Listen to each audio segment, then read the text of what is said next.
Hola, ¿qué tal amigas y amigos de Telesur? Bienvenidos a Somos, el programa cultural, la ventana que visibiliza todas las manifestaciones culturales, identidad y el patrimonio de nuestros pueblos de América y el mundo. Soy María Antonieta Peña, en nombre de todo el equipo de producción y técnico les damos el más cordial abrazo y les invitamos a ver esta edición de Somos de hoy porque les hemos preparado temas interesantes. Reabrirá en Egipto el centenario Palacio del Barón en Pain después de una restauración inspirada en la mansión india. Celebraremos también el día de hoy el centenario del bárbaro del son Beni More. Además conoceremos 3 tradiciones consideradas Patrimonio Cultural Inmaterial de la Humanidad: la charrería de México, el sistema de jueces de agua en Perú y la cultura Congo en Panamá. Todo esto en la edición de hoy de Somos, @Somos Telesur. Estamos en Instagram y en Twitter, @MariaPTelesur. Por allí también nos encontramos. Hacemos una breve pausa y estamos de vuelta para contarles más sobre la cultura de nuestros pueblos de América y el mundo.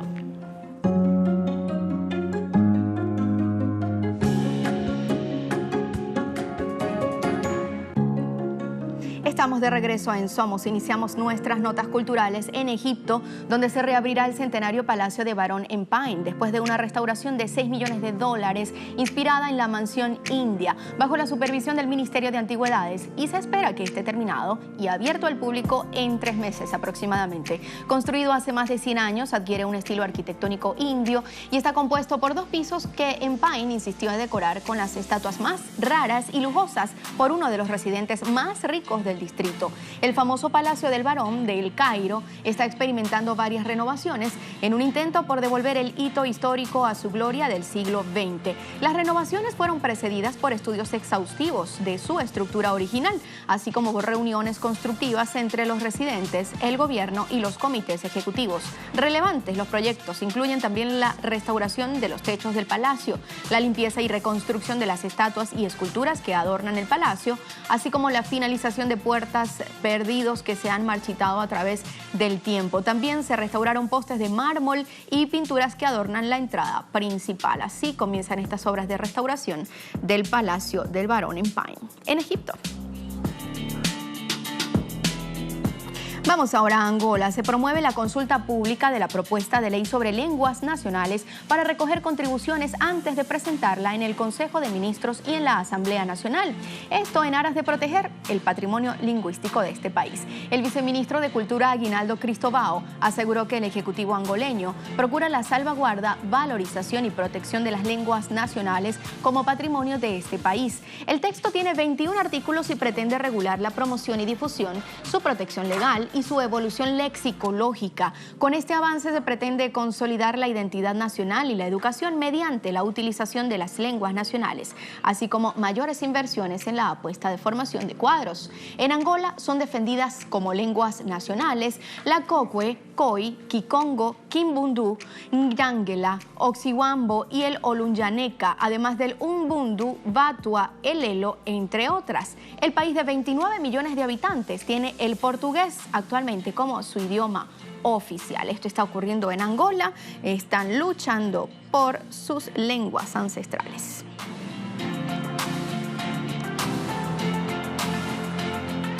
Vamos ahora al sur de Rusia, en la aldea Koktebel. Están listos para la descarga de jazz que promete invadir desde este viernes y hasta el próximo 25 de agosto.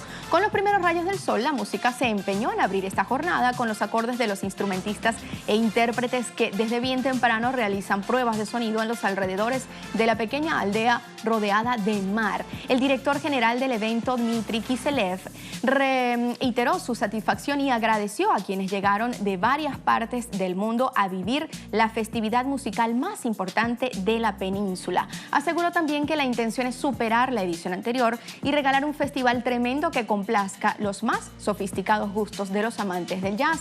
Además de la música como ingrediente principal, la gran fiesta del jazz se fusionará con otras actividades comunitarias y deportivas diseñadas para crear conciencia sobre los problemas ambientales, evitar la contaminación y fomentar la práctica de ejercicios físicos. Esto ocurre al sur de Rusia, el jazz se apodera de esta localidad. Vamos ahora a Rusia. El Museo del Hermitage de San Petersburgo participará en la restauración de los monumentos destruidos de Palmira en Siria, que precederá la reconstrucción a su vez del museo de esta ciudad. Según los involucrados en esta tarea, de momento no se trata de restaurar los monumentos destruidos de Palmira. Primero, porque Siria todavía se libra la guerra. Segundo, porque existen los principios de restauración de la UNESCO que no estipulan la restauración de lo destruido. Y tercero, la restauración de objetos de lujo mientras hay guerra provoca mala reacción. Expertos rusos entregaron a la parte siria un modelo 3D de Palmira que servirá de base para el desarrollo en el Instituto de Historia de Cultura Material de un sistema informático que incluirá la historia de cada monumento calificado como patrimonio cultural. La documentación sobre su estudio, el modelo 3D, así como todos los dibujos de Palmira existentes y obras dedicadas a esta ciudad. De esta manera, el Museo del Hermitage de San Petersburgo en Rusia participa en la reconstrucción de Siria postguerra actualmente. Ahora vamos a México con información de este país donde se acoge la 11ª edición del Festival Cultural Emilio Carballido, que comenzará en Veracruz, una festividad que es considerada como la mayor calidad de esta nación. En ella participarán países invitados como Italia y Grecia. Esta celebración contará con obras de teatro, cine, danzas, musicales y presentaciones editoriales, donde también se presentará este año la obra Fotografía en la playa, bajo la dirección de Mauricio Jiménez. Todo amor es clandestino de Italia y la obra El Quijote, en la que actúa Rodrigo Tripp, artista formado en Veracruz. Este festival tiene como objetivo difundir la obra del maestro Carballido y descentralizar la cultura dentro del estado de Veracruz, creando nuevos públicos dentro de las artes escénicas. Esta festividad se disfrutará hasta el próximo 31 de agosto. Esto ocurre en Veracruz, en México. Y ahora les contamos acerca de la mayor de las Antillas. Comienza el 11º Festival Internacional Timbalaye, una fiesta de rumba que en Cuba festejará los 500 años de fundación de La Habana y también de la ciudad de Veracruz, en México. Este 23 de agosto comienza en La Habana el 11º Festival Internacional Timbalaye con la realización de un coloquio entre especialistas de Cuba y México. El evento busca reconocer el legado histórico y cultural de la presencia africana en Cuba, en el Caribe y en América Latina, a partir de su patrimonio vivo. Agrupaciones rumberas actuarán durante el evento en disímiles escenarios y este 24 de agosto se realizarán homenajes al centenario de Benny Moré, el bárbaro del ritmo en el centenario de su nacimiento, clases magistrales, paneles de debates, conciertos y espectáculos. Hasta el 31 de agosto intentarán exponer la trascendencia de la rumba, declarada Patrimonio Cultural Inmaterial de la Humanidad por la UNESCO. Así se da este 11º Festival Timbalaye.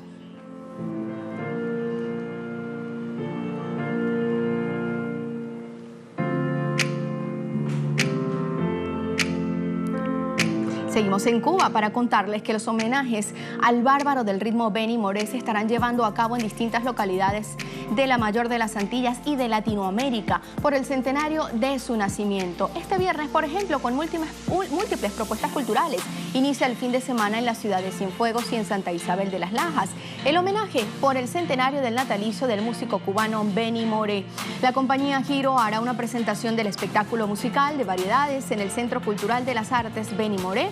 Y en la noche tendrá lugar la velada cultural Al Conjuro de su Voz, que incluye un elenco artístico con el trío Los Bohemios, el conjunto de sones Los Naranjos y a Pancho Amat, entre otros invitados. En Santa Isabel de las Lajas, tierra natal del sonero mayor, se efectuará una gala denominada 100 años desde tu rincón querido. Para el 24 de agosto, día del nacimiento de Bartolomé Maximiliano Moré, prevén actividades centrales como por ejemplo la peregrinación a la tumba del cantautor cubano y el toque de la macuta en el Casino de los Congos, vinculado a la vida de este músico universal. Así se celebran los 100 años en Cuba, entre otras actividades, muchísimas que están previstas para este fin de semana.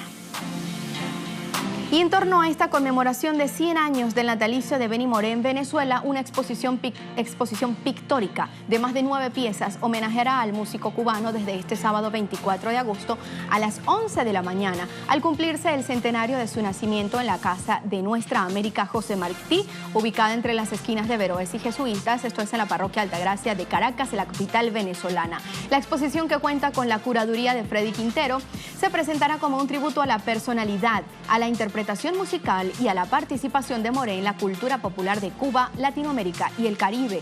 Pablo Reverón, Albeni Rodríguez, Yolanda Rivera, Karel Bermúdez, Freddy Quintero, Francisco Velázquez, Jesús Bencomo y Andrea Michelangeli son los autores de las piezas que componen esta exposición presentada por el apoyo colectivo Macropanas del Instituto Pedagógico de Caracas y la Misión Cultura Corazón Adentro. La actividad también tendrá la participación de los profesores Omar Hurtado y Jesús Alcalá, expertos en historia, quienes relatarán la trayectoria musical del Bárbaro del Ritmo, quien nació en la provincia de Cienfuegos, en Cuba, el 24 de agosto de 1919, y también la participación del grupo musical Tropical BN, conformado por trabajadores de la Biblioteca Nacional y de Amarillo y Susón del Instituto Pedagógico de Caracas, quienes también interpretarán canciones de Benny Moré de la década de 1940, cuando el artista inició su carrera, así también de 1950 y 1960. Esta información la vemos en pantalla desde el portal del Ministerio de Cultura venezolano. Allí está Casa José Martí, inaugurará esta muestra pictórica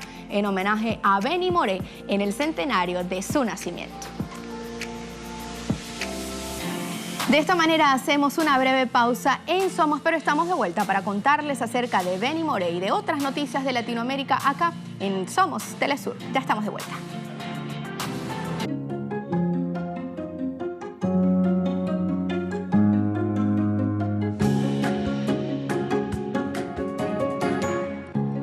Estamos de regreso en Somos y se cumplen 100 años del natalicio del gran Benny Moré, apodado el Bárbaro del Ritmo y el sonero mayor de Cuba, un cantante y compositor que revolucionó todo lo que tocó gracias a una desmedida intuición artística. Inspira un documental, libros y un disco de Omar Portuondo con motivo del centenario de su nacimiento, además que en su voz personificó toda la energía y la alegría del Caribe. Los detalles en la siguiente historia. Bartolomé Maximiliano Moré Gutiérrez nació en Santa Isabel de las Lajas el 24 de agosto de 1919 en el barrio del Pueblo Nuevo de Santa Isabel de las Lajas, la entonces provincia de Las Villas, hoy en la provincia de Cienfuegos, en el centro de Cuba. Era el mayor de 18 hermanos de una familia afrocubana humilde y campesina. Además de un innato sentido musical, estaba dotado con una fluida voz de tenor que coloreaba y fraseaba con gran expresividad. Moré fue un maestro de todos los géneros de la música cubana, pero destacó particularmente en el son montuno, el mambo y el bolero.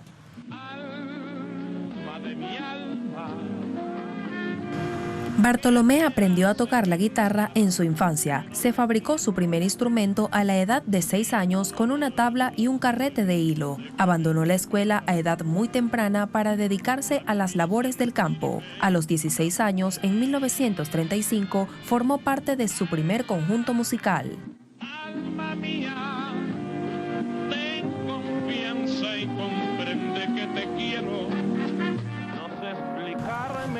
En La Habana vivía tocando en bares y cafés, pasando después el sombrero. Su primer éxito fue ganar un concurso en la radio. A principios de los años 40, la emisora de radio CMQ tenía un programa llamado Corte Suprema del Arte, cuyos ganadores eran contratados y se les daba la posibilidad de grabar y cantar sus canciones. Los predecesores eran interrumpidos por el sonido de una campana sin dejarles terminar su actuación. En su primera aparición, la campana sonó apenas Benny había empezado a cantar. Sin embargo, volvió a competir más tarde y obtuvo el primer premio. Así consiguió su primer trabajo estable con el conjunto Cauto, liderado por Mozo Borguelá. Cantó también con éxito en la emisora CMZ con el sexteto Fígaro de Lázaro Cordero. En 1944 debutó en la emisora 10.010 con el cuarteto Cauto. A vivir y sentirme tan feliz. Tu risa como un manantial. El ascenso de su carrera vino al regresar como cantante sustituto al conjunto Matamoros, con los que realizó numerosas grabaciones. En junio de 1945 viajó con el conjunto a México. Allí adquirió su nombre artístico. En abril de 1952 regresó a Cuba. Aunque era una estrella en varios países como México, Venezuela, Panamá, Colombia, Brasil y Puerto Rico, apenas era conocido en su patria. La canción Bonito y Sabroso fue su primera grabación en Cuba y su primer éxito. El martes 19 de febrero de 1963 falleció el Bárbaro del Ritmo. La noticia estremeció al mundo musical. Pepe Olmo, cantante de la Orquesta Aragón, dijo que había terminado una era musical. Después vino otra, pero esta era finalizó con Benny Moré.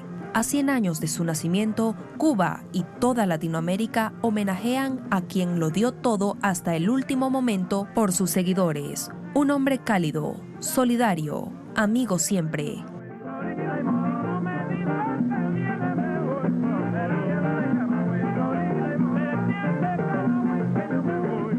Amigo de todos, solidario, enérgico y comprometido con sus seguidores hasta el último momento de su vida, con su música y con todo lo que se propuso hacer, con sus orígenes humildes y con su crecimiento artístico. El gran Benny Moré, el Bárbaro del Ritmo. Hacemos una pausa de esta forma, estamos de vuelta en breve aquí en Somos para contarles más.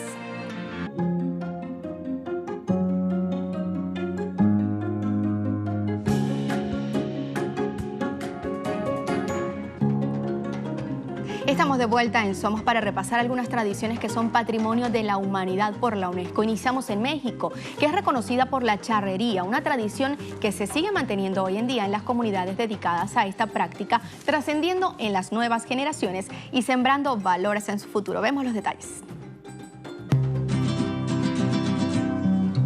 Desde sus orígenes, la charrería es una práctica tradicional en las comunidades de México dedicadas a la cría y el pastoreo de ganado y caballo, las cuales eran transmitidas a las generaciones más jóvenes criados en estas zonas. En la actualidad, hay escuelas que se dedican a enseñar a los jóvenes sobre esta tradición, con sus respectivas vestimentas de charros, con sombreros de ala ancha para los hombres y chales de colores para las mujeres, creándoles la habilidad de arrear y jinetear yeguas y otros cerriles montados a caballo o a pie.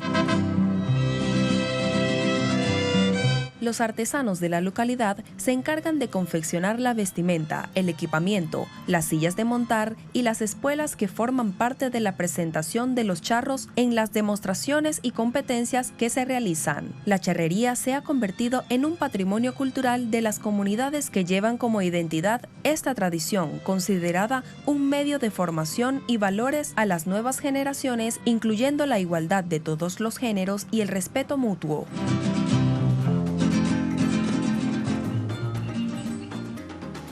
Y ahora nos vamos a Perú. Mantiene su tradición de los jueces del agua, una estructura organizativa creada por los habitantes de Corongo, que gestiona el abastecimiento de agua y cultiva la memoria histórica de su pueblo en las nuevas generaciones. Veamos los detalles. Corongo remonta su historia de los jueces de agua al periodo preincaico, con el objetivo de lograr un abastecimiento equitativo para el cultivo y suministro del agua, para que las siguientes generaciones puedan seguir disfrutando de los dos recursos naturales esenciales en buenas condiciones. Este sistema regula las actividades agrícolas que se desarrollan en el pueblo.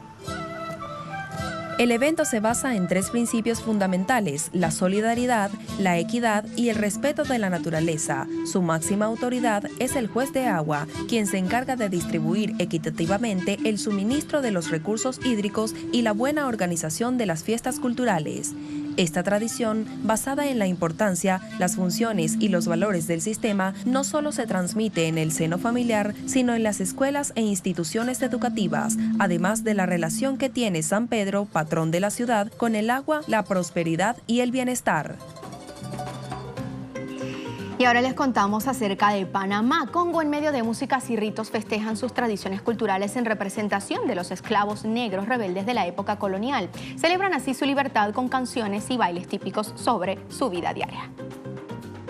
Con escenificaciones de palenques sobre la historia simbólica de una sociedad matriarcal gobernada por una reina y su corte, numerosos personajes asignados a cada participante tienen el deber de proteger a la reina y a las personas congregadas de las acechanzas de los diablos. Estas festividades inician el 20 de enero y se extienden hasta el miércoles de ceniza, donde culmina la celebración con un combate entre la soberana y los diablos. Se les quitan las máscaras y se bautizan para liberarlos de toda su maldad hasta el siguiente año. Este patrimonio cultural contribuye desde muchas generaciones atrás a la integración social, además de expresiones de alegría de las comunidades Congo. Las festividades son implantadas en los hogares, colegios e instituciones donde se dictan talleres de formación cultural, dándole participación a todos los habitantes. Y de esta forma damos punto final a esta edición de Somos, agradeciendo a ustedes por estar con nosotros compartiendo las manifestaciones de nuestros pueblos. Gracias por estar una vez más. @SomosTelesur, por allí nos encontramos. @MariaPTelesur, también en la red social de Twitter. Estamos de vuelta en una nueva emisión de Somos. Gracias por estar, los abrazamos y hasta pronto.